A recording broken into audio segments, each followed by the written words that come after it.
such nice music, and I'm so glad to be able to play Christmas music. It's nice, right? It's nice. It's we've had a tough year. We've had a tough year, so it's nice to be able to listen to a little Christmas music here in December. I thank you for joining in. I am David Gregors, your host of Connect Your Audio. This is Weekend Repose number 2. We got such a great response to the last Weekend Repose, and really I only did it just as a just seeing what it would be like to do something like that. And we got such a great response. It was the second most downloaded, as of right now, the second most downloaded show that I've had, and it's just been really, really well received. And so it's nice to be able to have this Weekend Repose where, again, we just sort of kick back. We let the bumper music play a little bit longer, talk a little bit less, and talk about things that aren't quite so serious, and aren't our normal topics. Although I do like to weave things into reality, and there's nothing different about today. But today I wanted to talk a little bit about simulation theory. What? Simulation theory, yes. I know that's a much different topic, but I love it. I love the idea. I love that people are still doing these things, right? That people are still thinking in this way. And because I am a philosophy person. I majored in philosophy in undergrad, graduated with that and religious studies. I just loved it so much.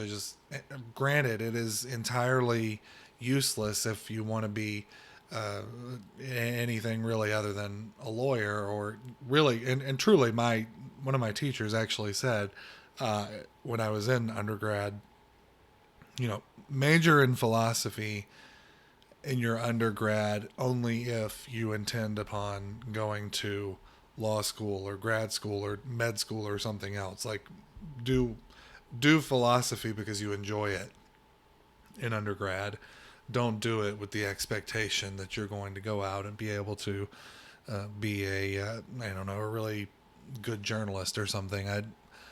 It's not. And so philosophy for me is a useful subject of study, not only as a lawyer but just as a human being. I think that the reorienting the way we think about the world is as important of a pursuit as anything that I can think of. Uh, just worked wonders for me in terms of just reorienting the way I see the world, seeing that things are one way, but they could also be another way. They could also be an infinite number of ways. So let's get started. Simulation theory is a very old idea. It goes back almost as far as you can imagine. There's always been these thoughts that I guess poetry and writings and legends and so forth of the artist painting something and the paint basically creating a new world, and it's developed over time. Probably the most famous of the older versions is the Cartesian brain in a vat. Rene Descartes, the French philosopher, who decided that he was going to verify the existence of God, and so he locked himself in some sort of wood stove for many, many days and tried to figure out how he could create an a priori argument for the existence of God. And he did not succeed in that, but part of what he did was come up with the very famous "I think, therefore I am." The Latin phrase you may be aware of is "cogito ergo sum." I think, therefore I am. And I'm sorry if I mispronounce something. I don't speak Latin. I read a lot, so I read more than I listen to things, so I don't always know how things are pronounced. So I apologize if I destroyed the Latin pronunciation there. But basically what Descartes did was he decided that he cannot prove that anything exists, much less God. He can't even prove that he himself exists. So, and think about that. Think about that just for a minute. We take existence, our own personal existence, as a given. Some point you're born into this world, but you're not really online yet, right? And I'm choosing that word very, very carefully and specifically for a specific purpose. You're born, but you're not really online yet. You may have this little grasp here and there, the little pieces of your memory that you remember from when you were very young. I know my very earliest memory was I could not have been much more than 1 year old. Um, and the only reason I know that it was nothing. It was nothing in particular, but it was just I just remember my parents being living together in the same home, and it had to have been when they were still married, and so I had to have been less than 2 years old. So it's just it's so we have these little bits of memory that we may have, but they're not really anything meaningful. It's not until later in life, until you're I don't know maybe 4, 5, 6 years old, that you come online, and what I mean by what you come online is that you somewhat become aware of your existence versus your non-existence, right? I can remember being very, very young, and I don't know if this was the exact moment, but I can just remember being very, very young, and certainly less than 10 years old, and just sitting there and just being in awe of looking around and seeing that there are things in front of me. There is matter that is organized into a house, a home, a wall, a microphone, a computer. I can remember thinking these things when I was young, just being awestruck by the sensory things. I'm touching a glass. I'm touching things. I can smell things. I can taste things. I am existing within a very specific system. And so psychologists believe and brain scientists believe that this moment when you sort of come online is when your brain finally sort of flips the script over to a new type of memory processing, a new type of so in other words, you're getting information your entire life from the moment from pre-birth. You are inputting information into your brain, but your brain is not organizing it in such a way that it's organizing it in such a way that makes sense when you're that age, before you have any sort of societal framework in which to store these things. But at some point later on, you become aware of your existence, and your brain sort of flips into this new gear where it's organizing into things that you will remember more in terms of your own personal history, rather than building in instincts and building in traumatic experiences that are suppressed, things that we forget. I mean, you may have a traumatic experience when you're 3 years old, for instance. You may be sexually assaulted when you're 3 years old, and you're never ever going to remember it, but it is going to have very long lasting effects on you. And the reason is you're there, you experience just in the same way you do now, you're experiencing it, but it isn't manifesting itself. It isn't storing itself in your brain in such a way that you're ever really, besides the fact of just being traumatic, and you're not going to remember. People try to suppress traumatic incidents anyway, but you're not going to remember it because your brain isn't capable at 3 years old of making memories in the same way that a 20-year-old version of yourself can access them, if that makes any sense. So it's like, for instance, if I were to buy just randomly, I guess, a copy of Billy Joel's Glass Houses when it first came out on tape, and lock it away from myself, and 20 years, forget 20 years, almost 40 years later, I'm like, boy, I really want to hear Billy Joel's Glass Houses the exact way that it sounded when I bought that cassette. And I go and I pull out the cassette and I realize I don't have any way of playing it. It's the same sort of thing. Our brains at 40 years on we're not capable of accessing those early memories just because it was stored in a different way. So all of that is to say, at some point we come online, and Descartes was talking about experience and being able to prove his own existence. And so he realized that he was online, he was receiving inputs from his senses, he was gathering information, he was having life experiences, he was thinking things, he was processing things, he was formulating arguments, but he could not prove his existence because he only exists within this system that itself may not exist. Right? So what Rene Descartes did was he started doubting. Radical doubt is what he called it. He wanted to doubt everything until he could prove it. And so he started doubting, well, I think I exist because I can open my eyes and I can see a hand. Well, let's take it back a step further. I think I exist because I can open my eyes and I can observe the world around me. I can touch a rock. I can touch this pocket knife I have sitting here on my desk. I can touch it. I can open it. I can manipulate it. It certainly exists, right? Wrong. It may not.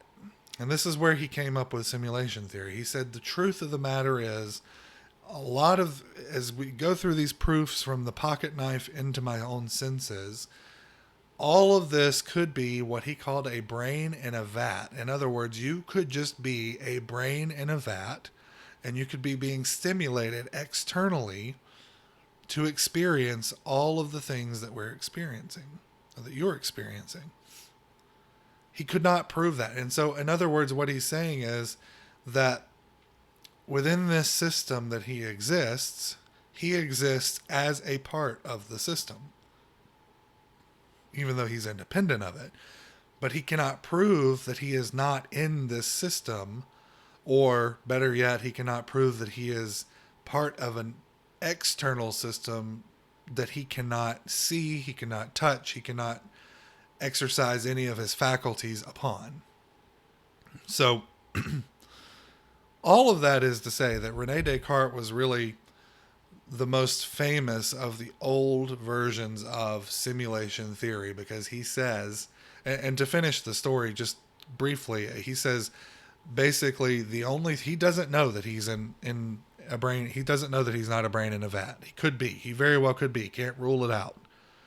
But the truth is that the only thing that he could actually know was that he was doubting. So I remember I told you he was exercising this radical doubt, and he was very consciously doubting things. Well, he knew he was doubting. So he was doing something. And so he was doubting, and therefore he was thinking.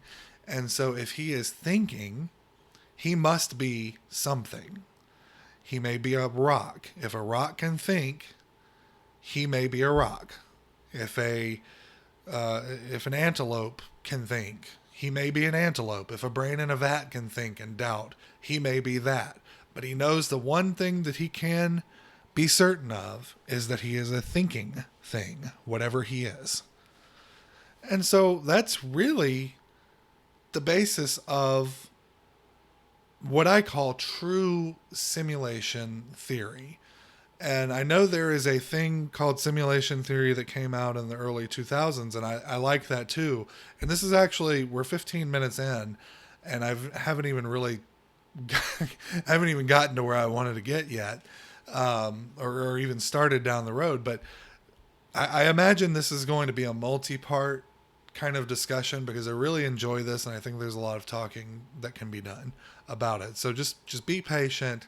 We have lots of weekends in front of us, and we're going to get to it all. Okay. So I promise you that. So, but we still have some more to talk about today.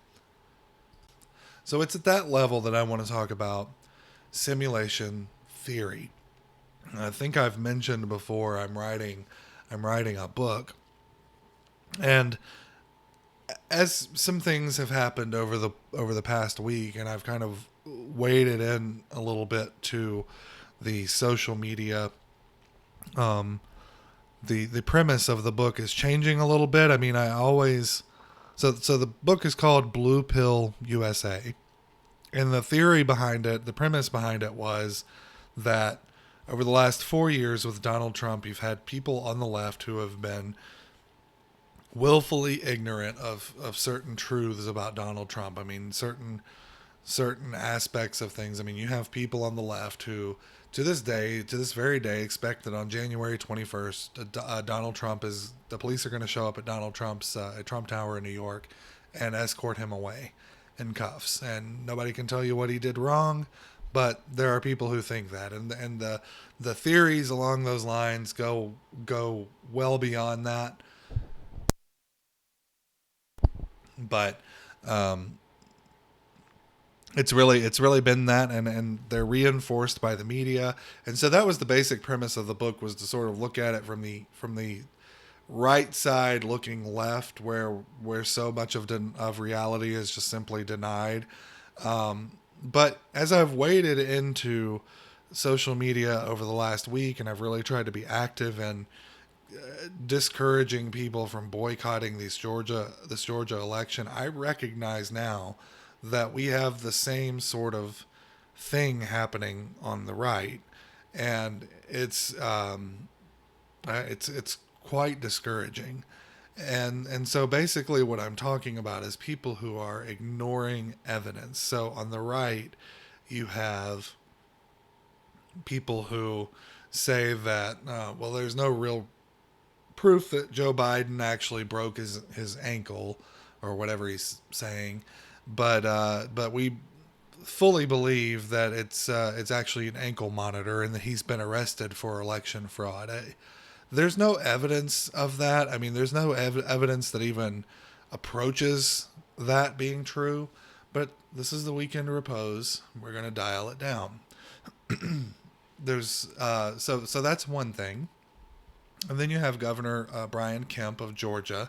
His daughter's, I guess, boyfriend was killed in a car accident. And you have these people who are convinced that he was killed by a drone. In other words, a military drone just took his car right out. And it's not just that these are conspiracy theories, they're bad conspiracy theories. They don't make any sense. They don't have any connection to reality.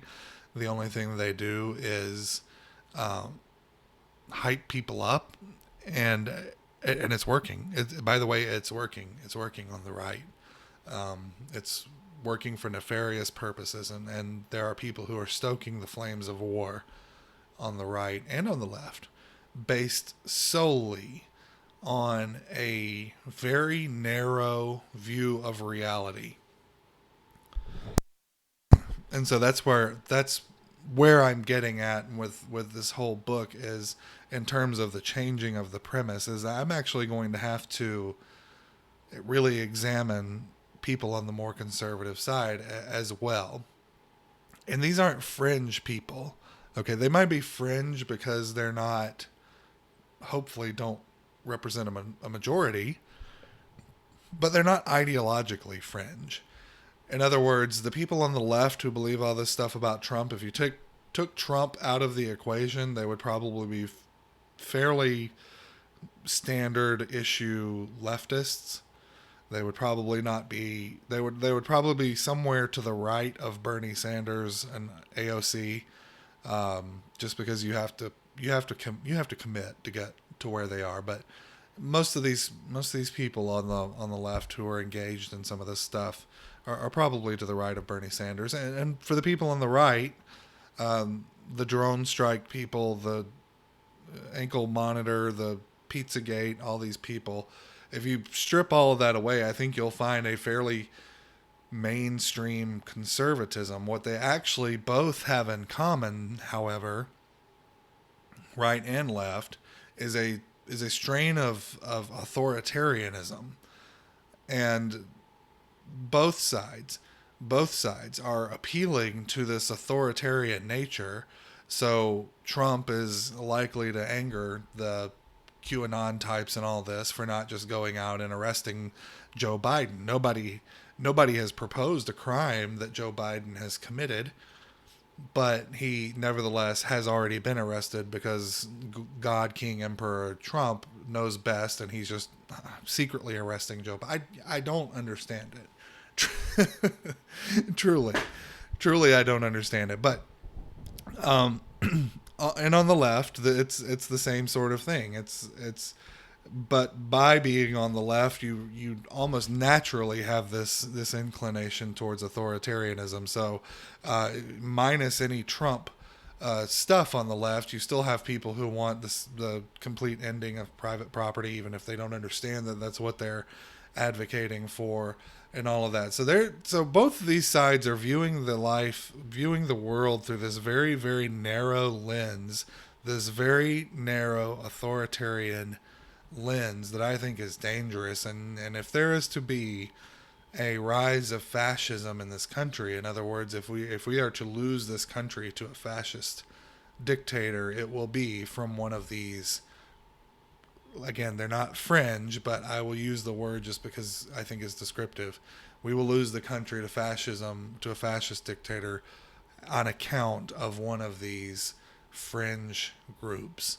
And so I explore the world view of these people, and I've split it into two camps: your red pill and your blue pill. And I've explored the idea of the red pill and the blue pill and what that means and some of the history of it. And so now we get to the simulation theory as told in the very famous movie The Matrix. Now, for the purposes of the weekend of repose, I will keep the explanation of the Matrix very brief. I think most people are aware of it. It's 21 years old. It's old enough to have gone and served in the Afghan war, and can now come home and have an alcoholic beverage. But the story is simple. You have Neo, your main character, and he is in a world like ours. That's the reality that Neo sees. And but in his mind he feels like there is some sort of other truth that he does not have access to. He's in the daytime he's a computer systems software developer, and at nighttime he's a hacker. And so he keeps coming across these little warning signs of the Matrix. You're in the Matrix. The Matrix has you. And so he understands that there is something out there. Perhaps he thinks it's a weapons system or something. I don't know. But he knows that a person named Morpheus has the answer. And I know I've talked about all of this on the show before, but just in case you haven't heard it. So Morpheus has the answer. So he's seeking Morpheus. And so he finds Morpheus. I'm going to cut to the chase here. He finds Morpheus. Morpheus says, I'll show you what the truth of your life is, the reality that you're living in. I will show it to you, but you have to choose either the red pill or the blue pill. The red pill, you'll wake up in a new world. You'll see the truth. You'll see what the Matrix is. And if you take the blue pill, you are going to wake back up in your own world and you won't remember a thing. So essentially what Morpheus is asking Neo to do is make the choice to be open to a greater truth, a greater awareness of your world that you're living in, or to choose willful ignorance with the blue pill. So Neo chooses the red pill. He wants to see the truth, and what he sees is absolute hell, right? I mean, it's 200 years into the future, 200 years further into the future than he thought he was. In this dystopian hellscape, the humans and the have created artificial intelligence, and the humans and the machines have gone to war.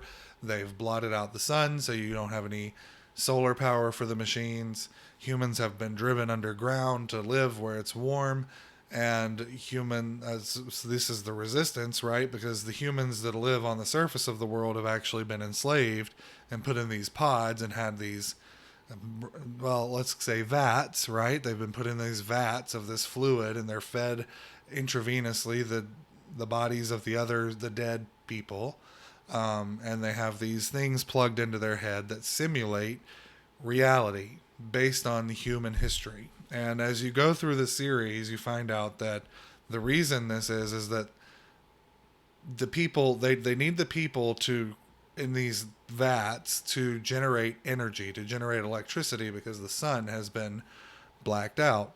But in truth, people accept that as long as they are being fed this reality, this sort of thing, and they're able to live their lives and think nothing's wrong. They're able to just go on about their business.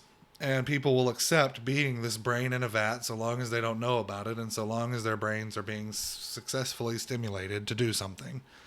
So it's really an interest. So the basic framework is the Matrix is this reality that they're living in. I don't want to skip any steps. The Matrix actually is this container that all of the brains in the vat are connected to and believe is the real world. So they're sharing. It's almost like Second Life, I guess, where you have this sort of echo of the real world, and you're participating in it, but you're participating in it as an avatar. And so that's what's happening within the Matrix, this small little universe. And so they're enslaved, and they're just fine with being enslaved so long as the prison is invisible. And as it turns out, they're fine with being enslaved so long as they have a choice. So they determine. So as you come to find out, and the details in this movie are very, very thick. It's very, very steeped in a lot of philosophical topics. But one of the things that you come to find out is that there have been multiple versions of the Matrix, and the very early versions were perfect world. Was a perfect world. The machines were trying to create a perfect, happy society within this computer program to allow their victims to be and live happily. But as it turned out, the people would not accept such a program. It was a massive failure. And so they began to develop different versions of it. And as you come to find out, spoiler alert, the architect is working in league with the Oracle. And the Oracle is called an intuitive program. She understands human beings, and so she begins working with them to design this thing. And she designed in it the level of the principle of choice. In other words, you can choose to be in this system, or you can choose to be part of the resistance. And someone is going to come along in your life at some point and figuratively give you the red pill or give you the blue pill. And they say, even if it's on a subconscious level that you're aware of the choice, all it has to do is be there, and people will accept the program. So what that means is, even if you're never actually nobody ever comes to you and offers you a red pill and says you can be free, it doesn't matter. Because subconsciously you're aware of the choice somewhere. In other words, you're never starting down the path that Neo did. Neo only got down that path because that red pill incident was the end of his path. But he had to start down it. He had to find it. He had to essentially liberate himself by choosing that path. So he was not liberated by Morpheus in any way. Morpheus was inevitable. So that's the framework in which my book is operating. It's a lot. It's not your typical political book, I understand. It may not even really be a political book. It may be more of a philosophy book.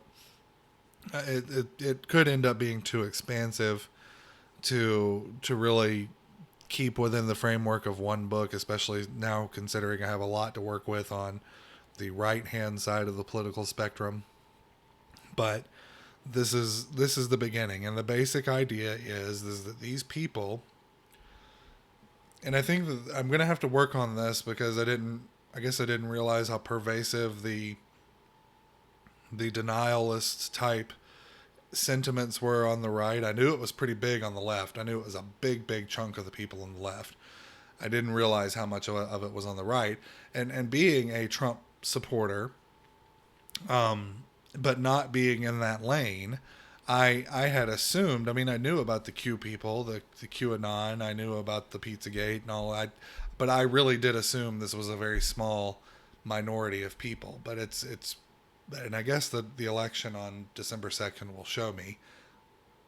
But I had operated under the assumption that red pill was being used in such a way to, uh, I guess, do the same thing as the Matrix. So in the Matrix, the red pill doesn't actually give you the truth, but it allows you to see the truth. In other words, if Neo had taken the red pill, what happens after he takes the red pill is the machine comes along, plucks him out of the vat, flushes him down, unhooks him, puts him back in the vat flushes him down into a sewer.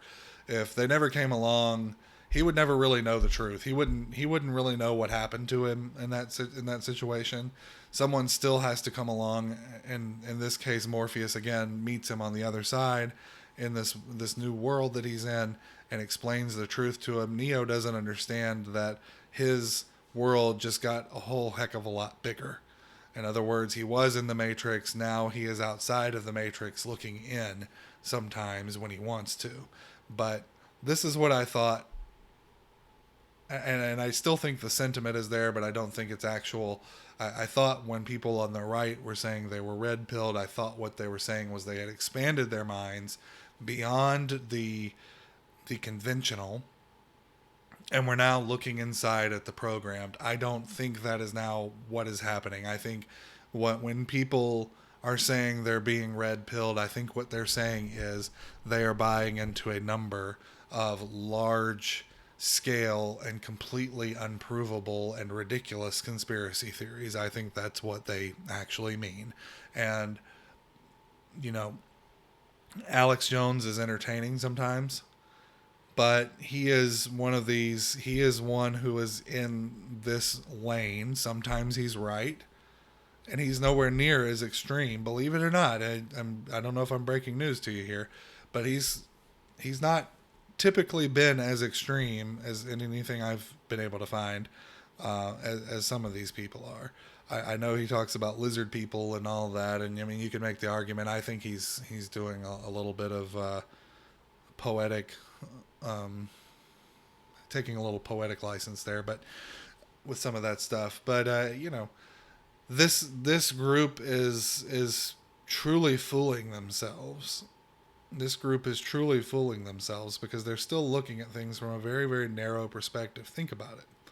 If you are convinced that the last election was completely stolen, let's not even talk about the election. Let's not talk about the election. Let's talk about Pizzagate. Now, I've seen the things that people were talking about in Pizzagate, and I think I think there is a possibility that there could be some sort of code that was being transmitted there. Was it ordering children for prostitution or for trafficking? I don't see any evidence of that. Was it related to that pizza place? The one, whatever it was called, Bam Bam Pizza or whatever. Was it related to that? I don't know, guys. I don't think so. To me it seems like there's not any evidence for any of that. If you have some, please share it with me, but I've looked into it and I just don't see it. You're not actually expanding your view of the world if you aren't looking in a truthful way at things. In other words, you can't expand your mind if you're believing in lies. The only people I know of who have managed to do that, and I get into this in the book, are Adam and Eve. In the story of Adam and Eve, if you'll remember, God creates the heavens and the earth, creates all the oceans and the stars and the sun and the moon and the land, and he creates all the animals, and he decides he wants to create a human being in his image. And so he creates Adam, the very first human being. He creates him from the dust, creates him in his own image, and places him in the Garden of Eden. And so he saw that the human Adam would be alone and could use some company. So he put Adam into a deep sleep and removed from him one rib and created woman, Eve. And these two had the run of the garden. They could do what they wanted to do, except for eating the forbidden fruit from the tree of the knowledge of good and evil. And so, of course, people do what they do and they eat it. But why do they eat it? Well, they eat it because Lucifer comes along and as a walking, talking serpent, and he convinces Eve that God didn't want them to eat from that tree because God didn't want them to be on his level. So we have hubris, pride happening, right? Satan is appealing to their pride, or to Eve's pride, and Eve decides she wants to eat from the fruit. She wants to be like God, so she eats the fruit, and she hands off some to Adam, convinces him to eat it. He eats it, and they realize suddenly that they're naked, and they become ashamed. These are things that they've never felt before. And so God comes along, and he knows what happened. He knows what they've done. He's angered. He kicks them out of the Garden of the Garden of Eden, and he sentences them to a life of suffering. Adam will toil in the soil to make his food grow rather than having it just grow naturally in the garden. Eve will feel the pain of childbirth, and they'll spend the rest of their days suffering because they threw away paradise for what? And so these are the only people who have really been able to expand their vision at the spurring of a lie. In other words, they were deceived, weren't they? Were they, though? Were they actually deceived? And this is something I get into in the early chapters of this book I'm writing. Were they actually deceived?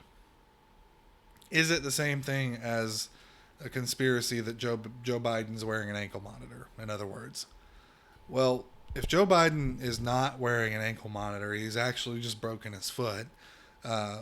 There really isn't any consequence for you, right? But the only consequence is that you've wasted your time, you've wasted your brain power believing something that you shouldn't believe. And by the way, you're never not going to believe that it's an ankle monitor. I can't wait for it to finally come out when he gets inaugurated. Unfortunately, it looks like he's going to.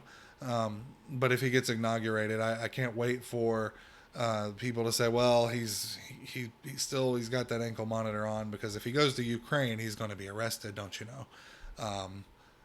That's the other thing. But you're not really losing anything except your own time and your own energy wasted on such things.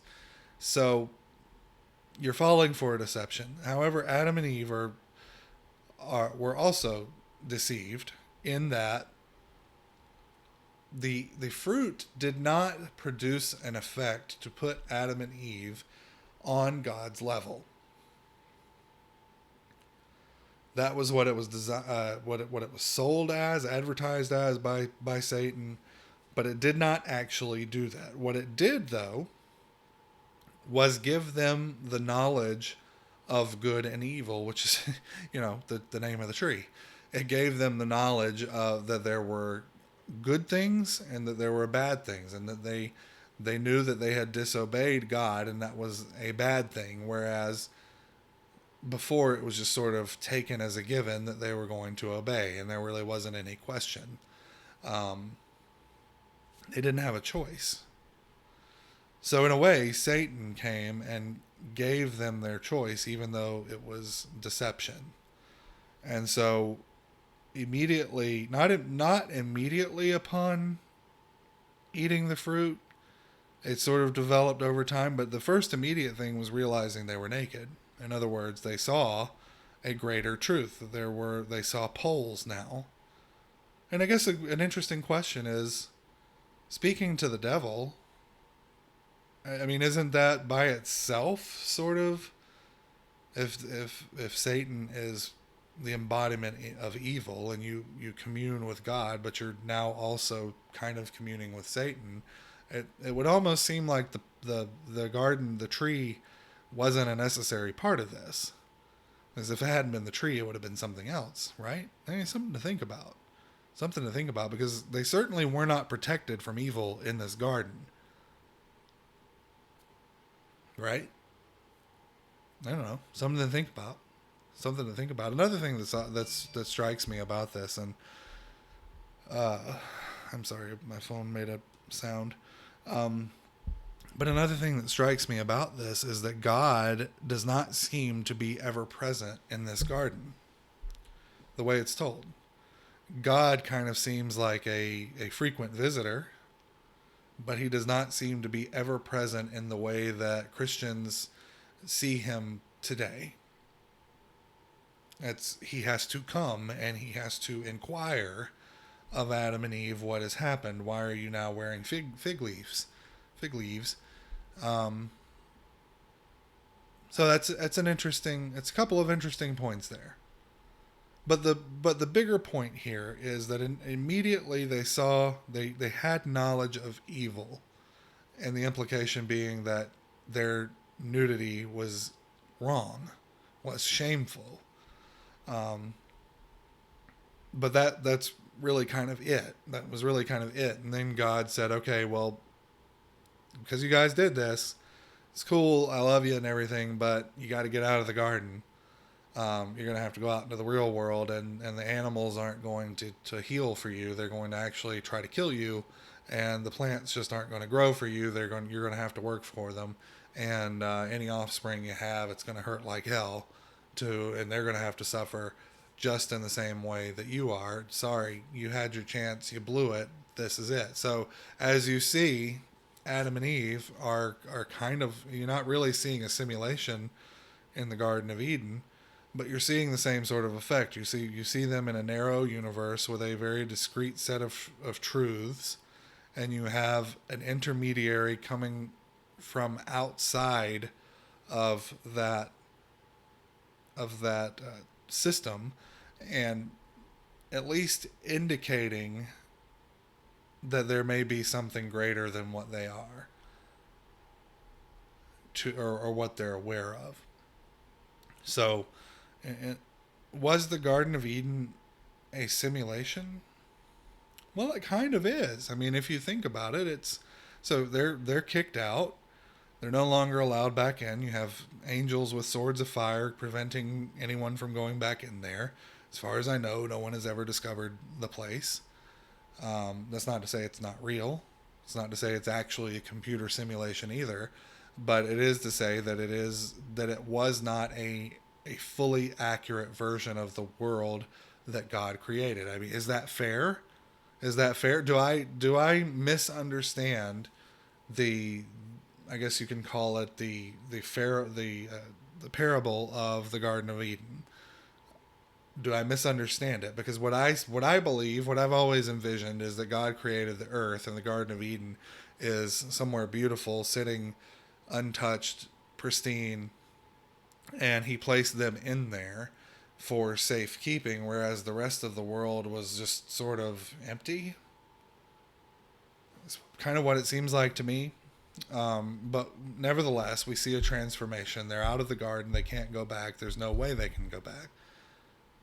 And they're now out in the cruel world. Are they better off outside of the garden than they are inside? Now, this is an interesting conversation as well, because I think you can make the argument that a lot of people talk about God setting them up to fail by putting this tree in the garden. I almost think that God couldn't help but put that tree there, because you've created a human being in your own image. So what is it to be created in God's image? I mean, and to be in God's image, you have to at least be a simulation of God. You may not have all of the capabilities, but if I was to create a robot and make it look like me, create it in my image, make it look like me, the last thing I would want it to do would be to usurp me, to harm me.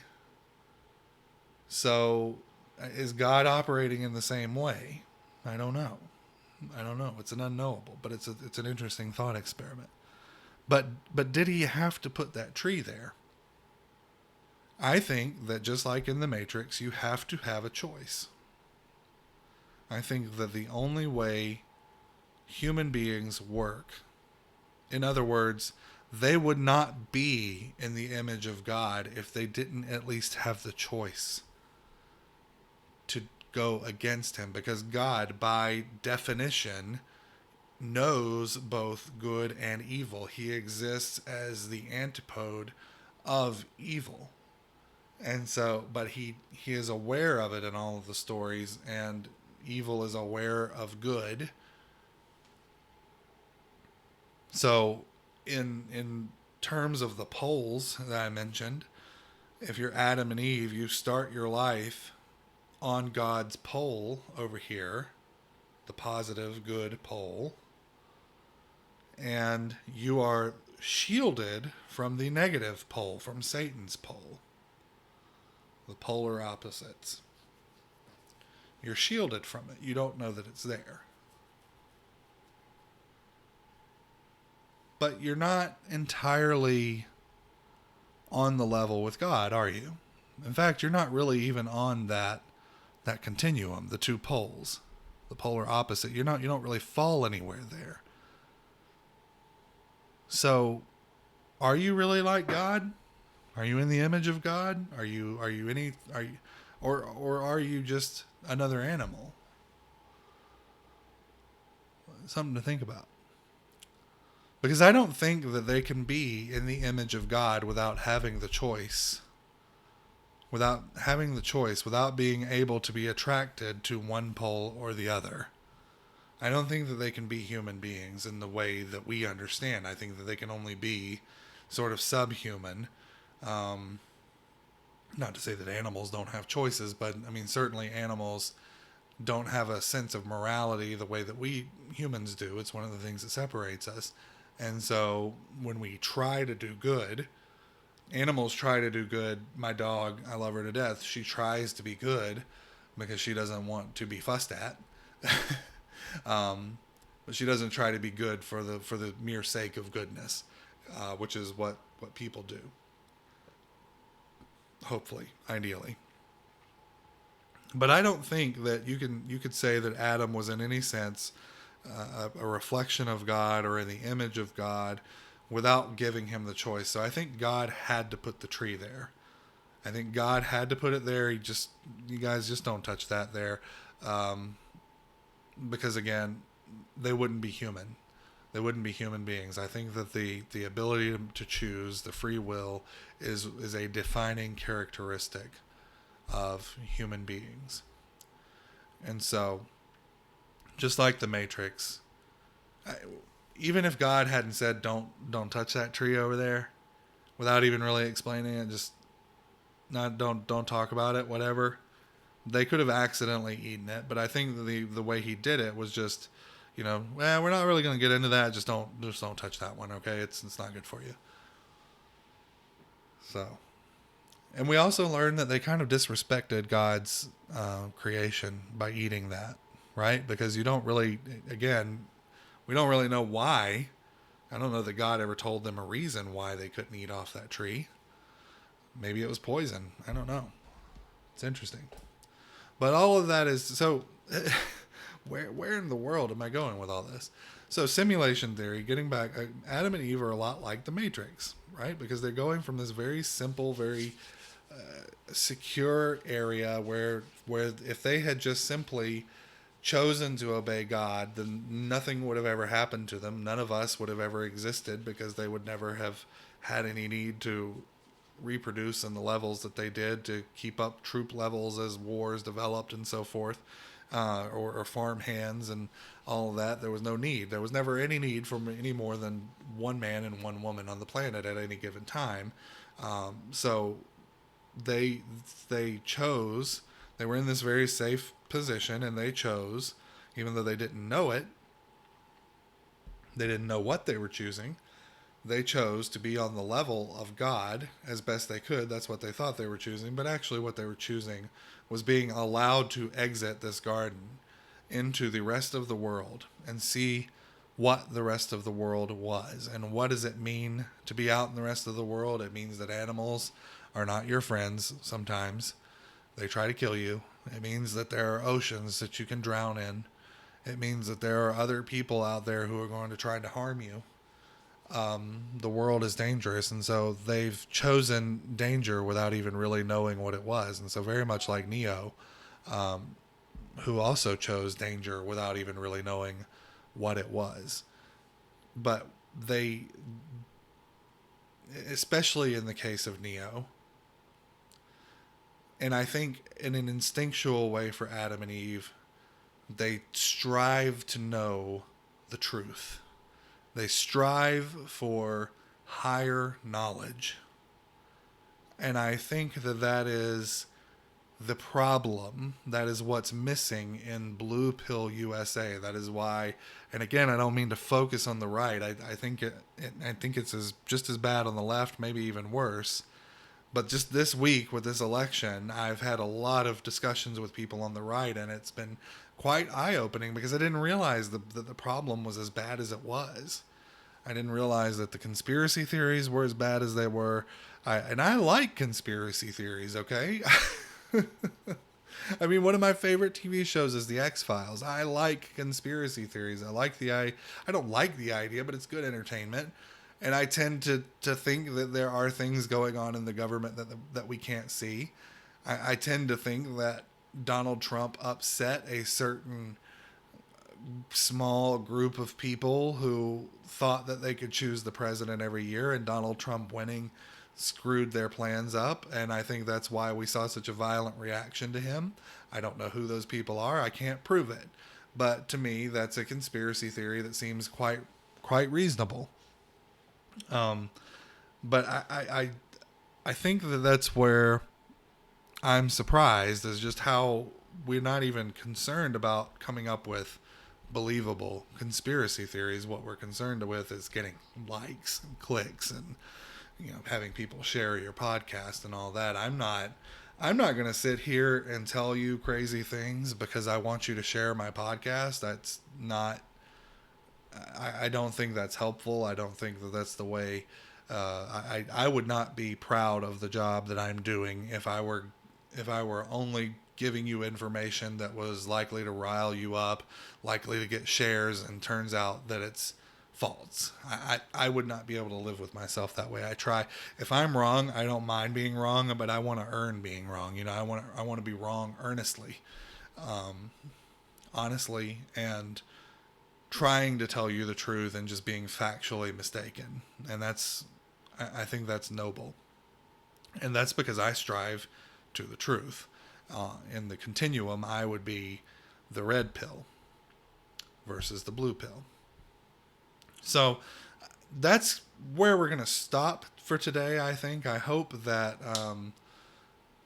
here's where we're going to go. Now that we've stopped for today, let me tell you where we're going to go, because I realize we didn't talk a whole lot about the meat and potatoes of simulation theory, but that's the basic idea, is that you are in existence in a small, discrete system that is contained within an exterior system that you cannot see. And that exterior system contains within it a truth that would certainly alter your view of the interior system. And so the one that you're trapped into. And so I think that if you're in this interior system, it's almost a given that you're a slave. It's almost a given that you're being exploited. It's almost a given that you're not living to your fullest potential because you're not able to see the truth. And so I think that human beings, by their very nature, by their very instincts, want to know the truth. But at some point, as you're growing older, there becomes this balance of truth and comfort. And so I think that a lot of people knowingly choose the blue pill because it's comfortable.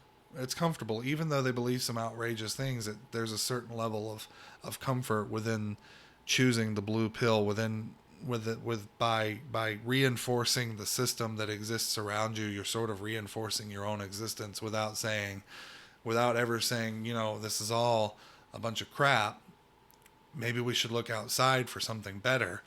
That's unsafe. That's what's unsafe. That's what's dangerous. And I'm here to red pill as many people as I can, okay? But I mean, I want to red pill you in the real way. I don't want to red pill you in the way that I have you believing in a whole bunch of lies.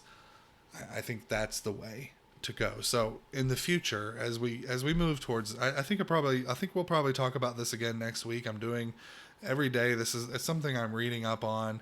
I'm researching as we go along. I've obviously researched it a long time.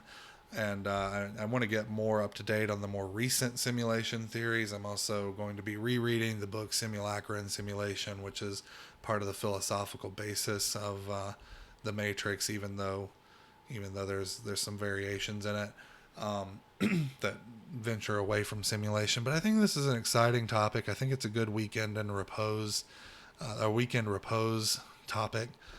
So we've got next weekend to talk about it again. And just looking at the calendar here, probably the weekend of the 19th, I'm probably going to be doing a Christmas special, but we can certainly revisit it.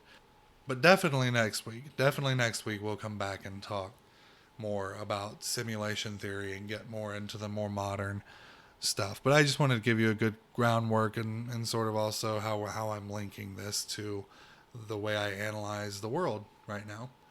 So if you have any questions, if you have any input, if you have something you'd like me to read and give you some analysis of on this, or if you just want to tell me I'm wrong, you can email me at David J. Gregors, Gregors, at gmail.com. I'm also on Twitter at David Gregors. I'm also on Parler at David Gregors, new handle there. It used to be something else, but now it's David Gregors. I don't use Parler a whole lot, but by all means, reach out to me on there if you'd like to. Be sure to like, share, subscribe.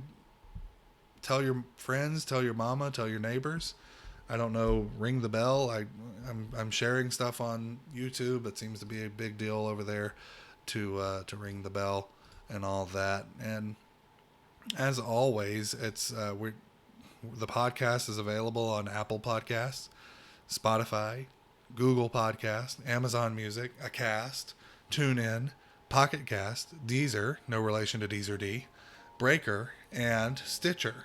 So we're in all kinds of places. So please, please, please subscribe, tell your friends, tell your neighbors, go tell it on the mountain. It is Christmas time, and we're telling the truth here. So until next time, I hope you've enjoyed this weekend in repose. I'm just going to let the nice Christmas music play. You can hang into it and listen to it if you want. But until next time, guys, be safe, be well, and God bless.